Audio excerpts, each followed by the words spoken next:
Fasting is important today because even as we read in the book of Leviticus, chapter number 16, here he is talking to the children of Israel. And even though somebody say, well, this is the children of Israel, this is Old Testament, the Bible said all scripture is given by the Spirit of God. So all scripture, not the scriptures you want to accept or reject, all scripture from Genesis to Revelation applies to a saint of God. So Leviticus would apply chapter number 16, verse 31, where he said, "And there shall be a Sabbath of rest unto you, and ye shall afflict your soul by a statute forever." So fasting is something that should be continued.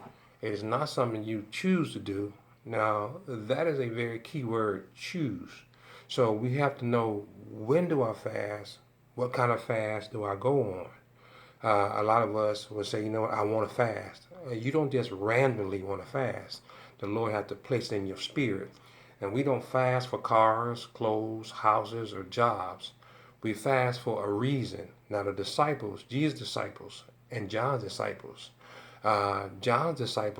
was drawn in to a conversation to try to trap Jesus, because the Pharisees came to John's disciples, because you have to remember John was in prison at this time, so John's disciples was without leadership.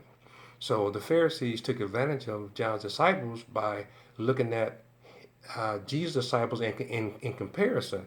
So they came to him. You know how Pharisees are, because John himself called them vipers.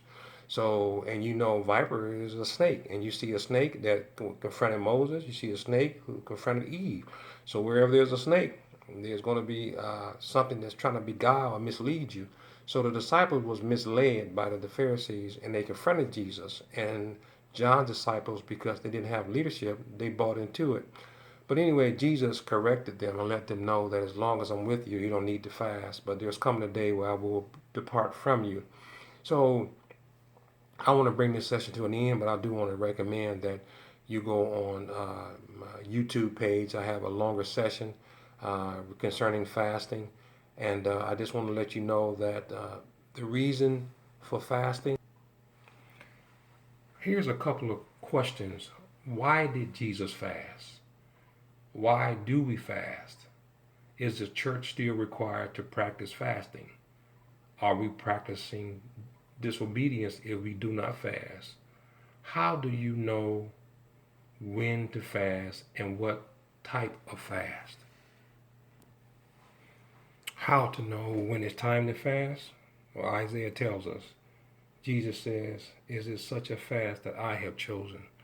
The Lord will choose to fast. We don't choose to fast. He tells us when, what type, how long.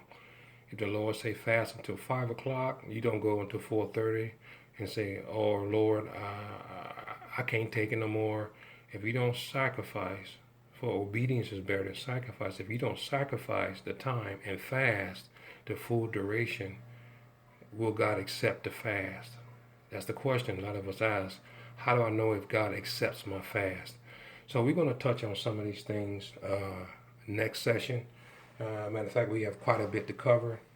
But I want you, if you will, do me a favor. Please join us on YouTube by typing in Tony Singfield. God bless, and we'll talk to you later.